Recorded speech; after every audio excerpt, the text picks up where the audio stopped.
Ladies and gentlemen of the media, welcome to the Carling Knockout Cup. Orlando Pirates versus Cape Town Spurs. We are joined by the away team coach, Coach Vasili. Welcome, sir. Thank you very much. Can you just kickstart us with just a brief summary of the match from your perspective? I thought it was a very good first half. We played some fantastic football at times. When we was a bit tough to start, maybe the first 8 to 10 minutes, but after that we started putting the foot on the ball and had some really good possession, started to make some good progress, created 1 or 2 good chances. And I think in the first half the chances were pretty even. You know, both teams had good opportunities to go ahead. And the second half, not so good. Obviously, once the penalty is awarded, and then the next goal in quick succession becomes a little bit tough for us. And I'm disappointed, but it's one of the things we're working on, the mentality of the team. You know, 2-0 down, you got to be a little bit more aggressive. You got to get into the opponent's faces. You got to be a little bit more physical. You got to, you got to compete. And it didn't look too good later in the second half, but that's football. The confidence is very low of these boys, and we've seen some good things over the last 2.5 weeks. Certainly that I've been there. So hopefully some, making progress, baby steps. Thanks, Coach. We're now open for questions from the floor. Show of hands, do you have any questions? Unfortunately, we don't have a rolling mic there. The guys have forgot an extra mic for us. Note for the sponsor for the next match here at Orlando. We'll start with you.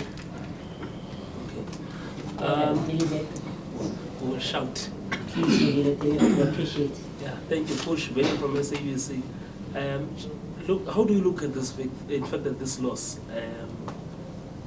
given the position that you're in, is it more of a relief for you to go and concentrate on picking up points in the league? Listen, the reality is we wanted to try and win the game.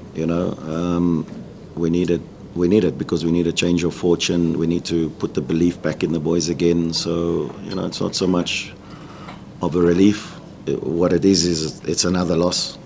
And which is not good. But as I said, some of the performance was really good. Obviously, the result wasn't what we wanted, and that's what it is. At the end of the day, the scoreboard doesn't lie, and this is the tough task that we have at hand. Building these boys up. Same thing. In the last match against SuperSport, the league match went 1-0 up. At good moments, and it's almost like, these boys are going, here we go again. So psychologically, mentally, it's a tough challenge. But next game, Pirates again at home in Cape Town. So this game is gone. Nothing we can do about it. Look back, look at some of the good moments when we do some analysis, some of the poor moments, some of the moments that we need to improve. But again, proud of the boys and some good progress. Coach, sorry, had luck on the results, but how much of a struggle was it to actually boost your boys' morale, knowing very well that they're coming into a game where they're already wearing the underdog tag against the Pirates that has just won a trophy? Dealing with that mentally, what have you done? Are you guys supporting them with some mental, professional people? Just paint that picture for us. And on a follow-up, if I may add that, taking from this game and knowing that your next match is Orlando Pirates, how much of the positives did you pick up from this match? So the positives, when we do put our foot on the ball and play football, we can control, periods of the game, which then means that we have the ability to compete, as we saw in the first half. So those are the positives. We can't just for 90 minutes, play the balls down into the channels and ask the strikers to chase after them. Not certainly against Orlando Pirates and not against many teams in the PSL, because it becomes a long 90 minutes. So some good positives. Your first question, there's some sports psychologists that are, doing their rounds, that are speaking to the boys, that are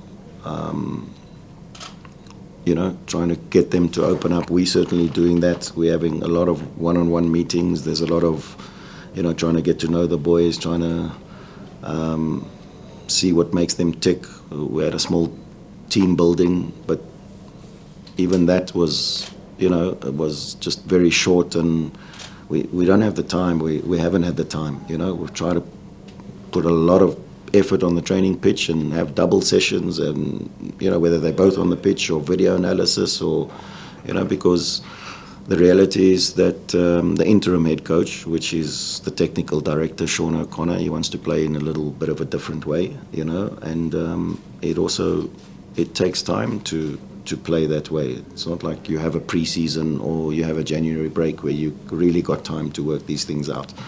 So while the 2 weeks that passed was a good break, there's still lots and lots of work to do.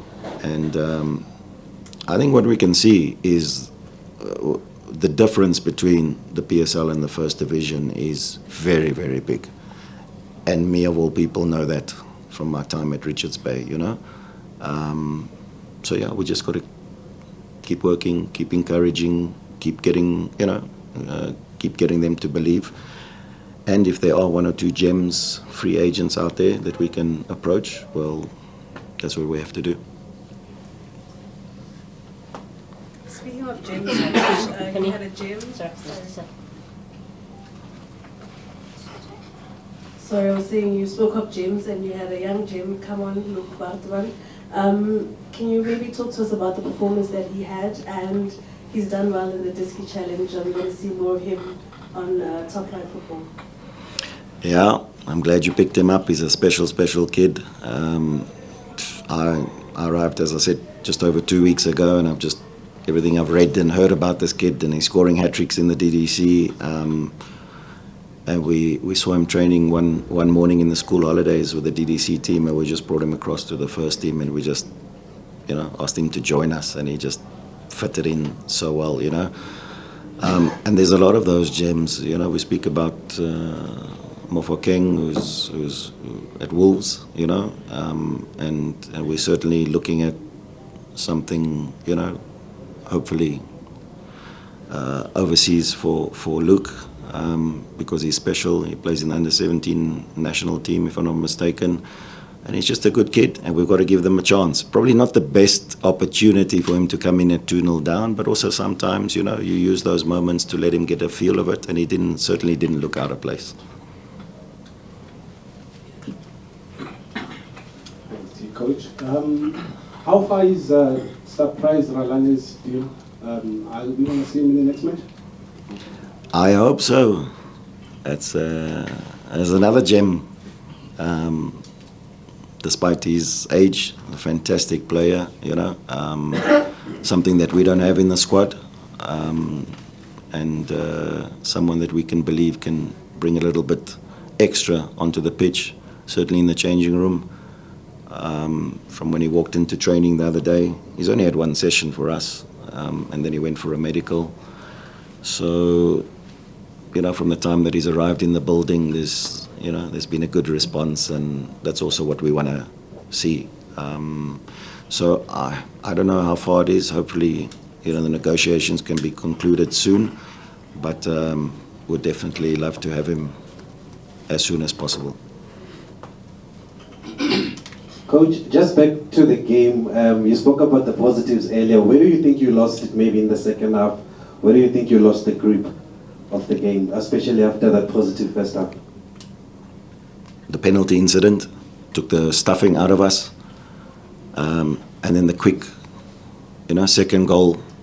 I think maybe at 1-0 we could have had a chance, but, good second goal. I think defensively a little bit poor. We don't clear our lines and they get in behind us, which Pirates are very good at. So I think that's where we lost it. And, again, I go from the first goal, again, the mental block, it starts, it's, here we go again type of.